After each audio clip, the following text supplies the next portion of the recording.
We continue now at the top of Daf Tesam and Aleph and Meseches Rosh Hashana. This is Rosh Hashana Daf 9a. The Gemara says V'Rabbanan, and what do the Rabbanan do with the pasuk which says Yovel hi shnas hachamishim?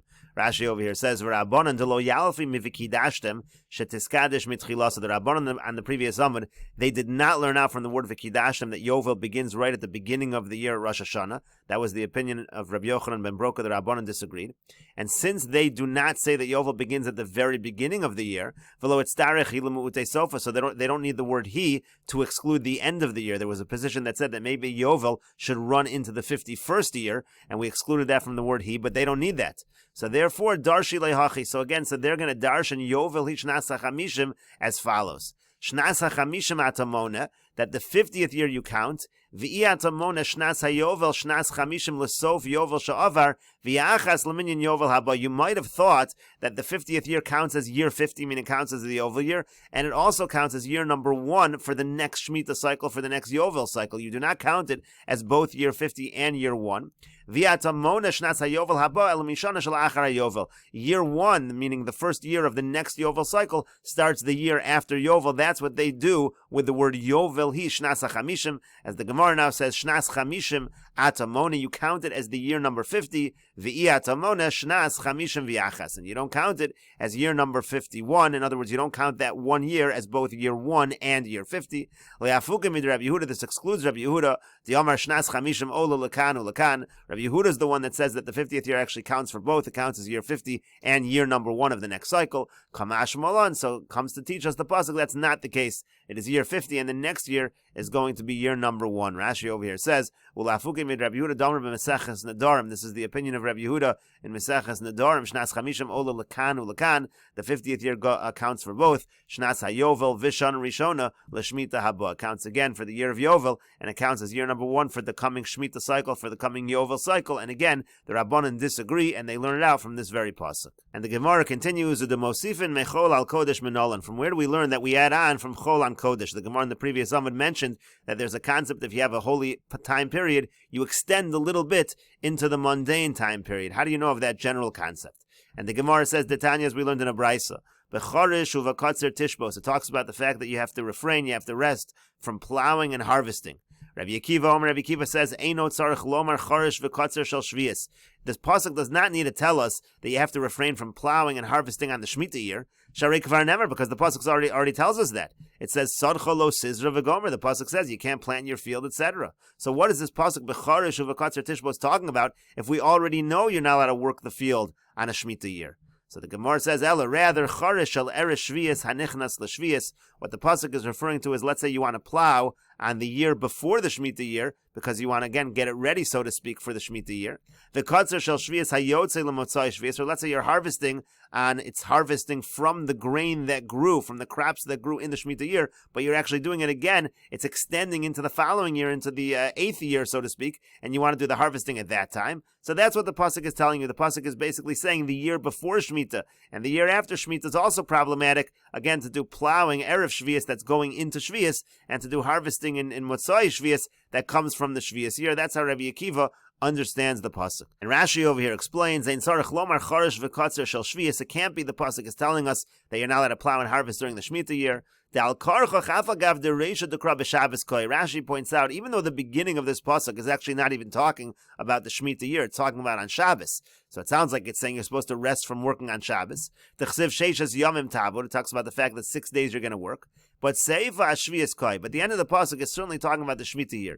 The Iya Shabbos, because if we're talking about Shabbos, Chorish v'Kotzer hu da'aser, Shar Malachas Mishari, you think on Shabbos the only Malachas that are aser are plowing and harvesting, and other Malachas are permitted. It's not true. Shabbos, many things are not allowed, and so therefore it's clear the pasuk over there is talking about the Shemitah year. And so again, Rabbi Akiva's opinion was Chorish el Erev Shvius. You have the plowing of the year before Shvius, meaning Shelo Yachrosh Stei Elon Erev Shvius Chorish Sheyoel Shvius. You're not allowed to plow. Let's say you have a field of trees, you want to plow it right before the Shemitah year, and that will help things grow during the Shemitah year.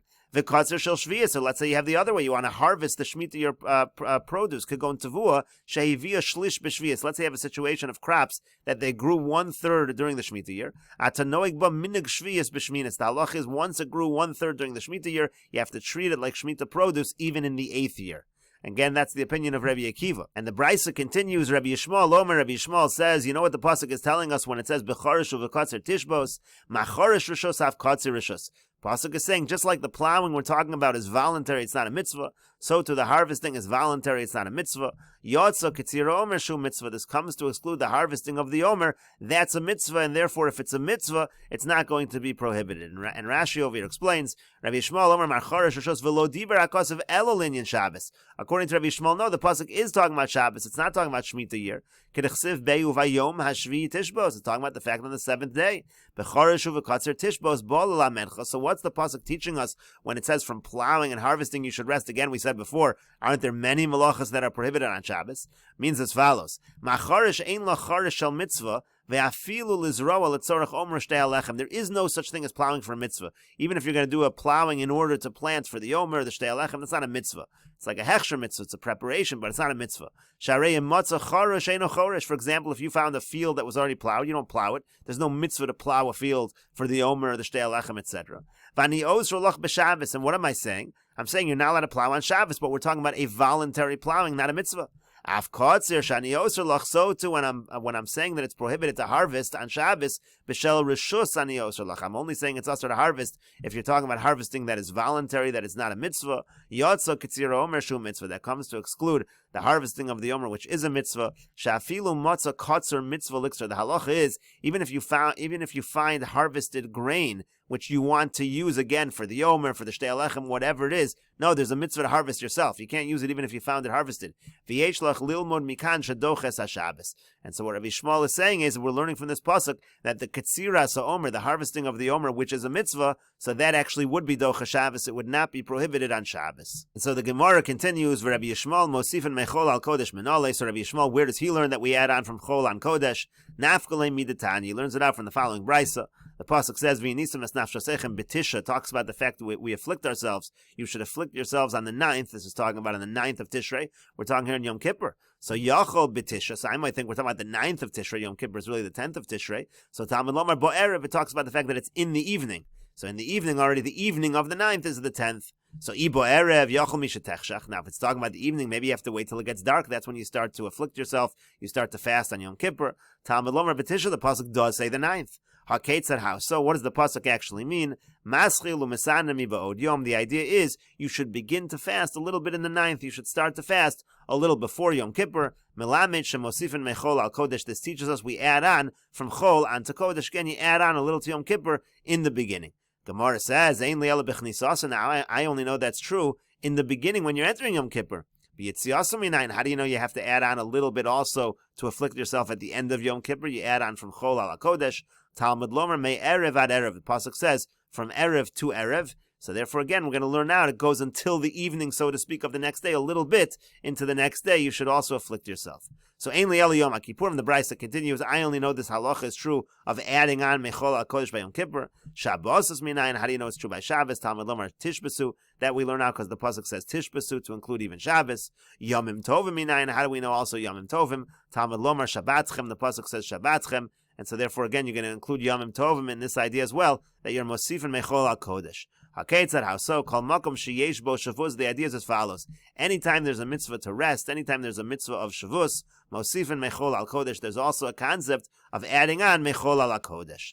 And the Gemara continues with Rabbi Akiva, Hai v'yinisam es nafshosechem b'tisha, my avidle. So what does Rabbi Akiva do with v'yinisam es nafshosechem? He already knows the idea of adding on mechol hakodesh, as we said, from the fact that, again, erev shavias and motzoi shavias, you're not supposed to do chorish, you're not supposed to do kotzer, so he already knows the concept. So what does he do again with this pasuk of v'yinisam es nafshosechem b'tisha? Mi boile l'chiritani chia barav mi difti. So he needs this pasuk for that which chia barav from difti taught. The tani chia barav mi difti, because chia barav from difti taught as follows. V'yinisam es nafshosechem b'tisha. It says you should afflict your souls on the 9th. V'chi b'tisha misanan, are we fasting on the 9th of Tishrei? V'alo basirin misanan, are we fasting on the 10th of Tishrei? Ela lo marloch, but rather what the pasuk comes to teach you is kol ha'ochel v'shosa b'tishi, anybody who eats and drinks on the 9th of Tishrei, ma'ala olav hakasav, the pasuk considers it as if, and we'll continue with this discussion in the next video on Daf Tes Amud Beis.